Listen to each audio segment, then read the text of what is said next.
Hi, Scott Fresener here with t-biz TV. In this short, quick tip on computer graphics, I'm going to talk to you about a really important panel in Photoshop that you'll know if you ever talk to me on the phone. I'll say open the info panel and never close it. And the info panel is one of these panels, and these used to be called palettes in Photoshop. I still call them palettes every now and then.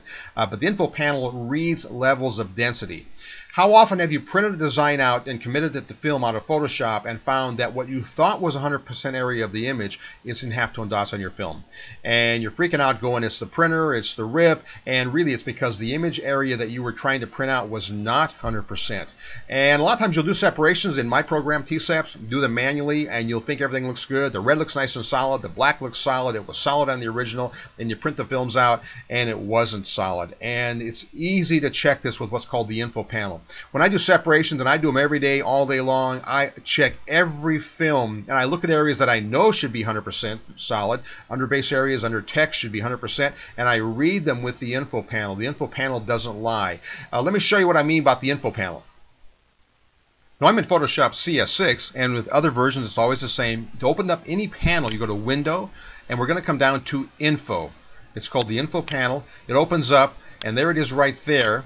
And typically, if I'm single monitoring, meaning I have one monitor, I'll typically do my separations multi-monitoring, and I'll park some of these panels on the other monitor. But typically, I'll park it right down there. It actually docks to this other panel. This is my separation. This is a job I did for my good friends at Vastex years ago that they printed at the Atlantic City ISS show. This is a typical channel separation.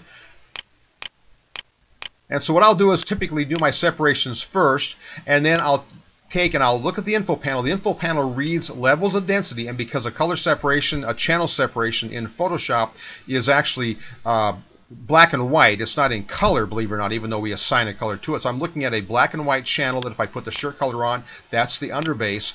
I know in my heart as a screener, I want all of this Atlantic City to be 100% black, which would be 100% white ink when I burn my screen. I know that. If I put my cursor, and it can be your zoom tool, it could be the eyedropper, any of the cursor tools will read, and look at the info panel right down here as I do that. Watch this, and you'll see that I'm reading. I'm just making sure.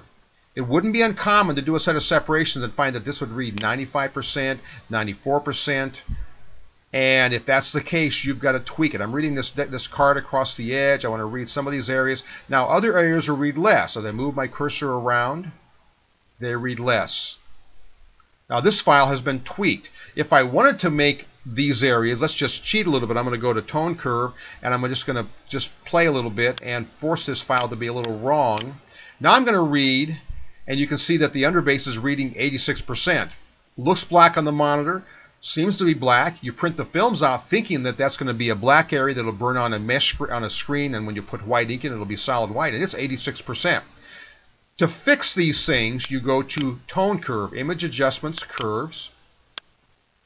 And really, in a tone curve, typically you're adjusting the mid-tones for a lot of your designs, but I care about the shadow areas. That's the shadow area of the curve. Now, the info panel is one of the few panels in Photoshop that is live, even if other windows are open. Meaning, if I move the tone curve in a little bit on the shadow area, if I now read it, the info panel reads before and after. It shows me that it was 86%, it's now 93%. A little more, it was 86, it's now 100%.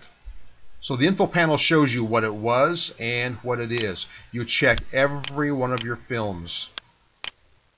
And you just kind of use your intuition. This is where your screen print intuition helps you. In this case, there's a glow around the Atlantic City. That glow is in blue.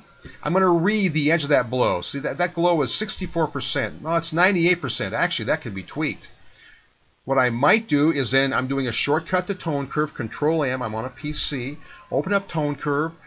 Pop that a little bit more, and now I'll read it. And now that glow is 100%. It was 92%.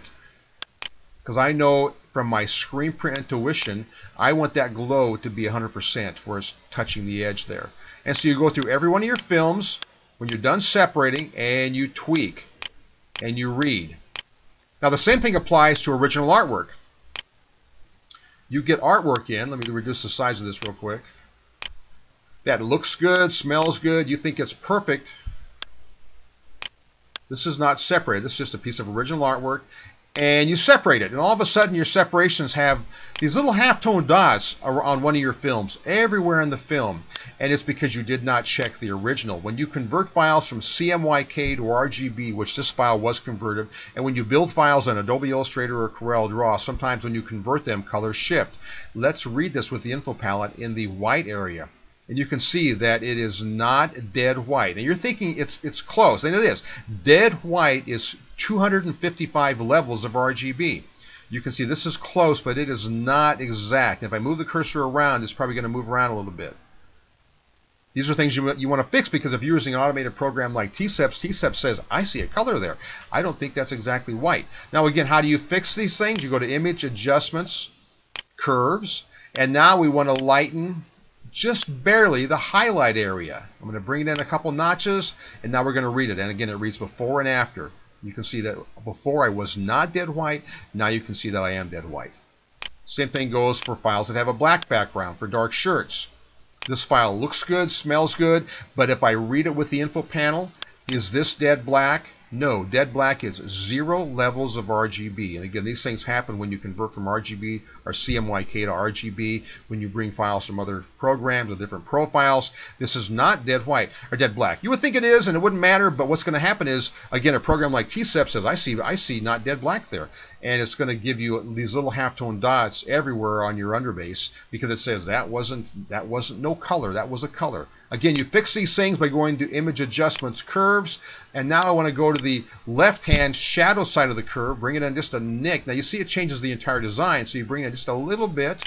Read it now, good. Maybe pop the midtone to bring back the color a little bit, but you can see before it was 111, now it's 000. So remember, I want you to promise me that you'll open the info panel in Photoshop, you'll park it somewhere where it's available if you're multi-monitoring, or stick it below your channels panel, and you never close it, and you use it religiously. You will save films, and your prints will look better. You'll end up having solid areas where you need solid areas, and you won't then skip and go, well, the film was halftone dotted in that area. That's okay, I can live with it. You check every separation using the info panel. Thanks for watching.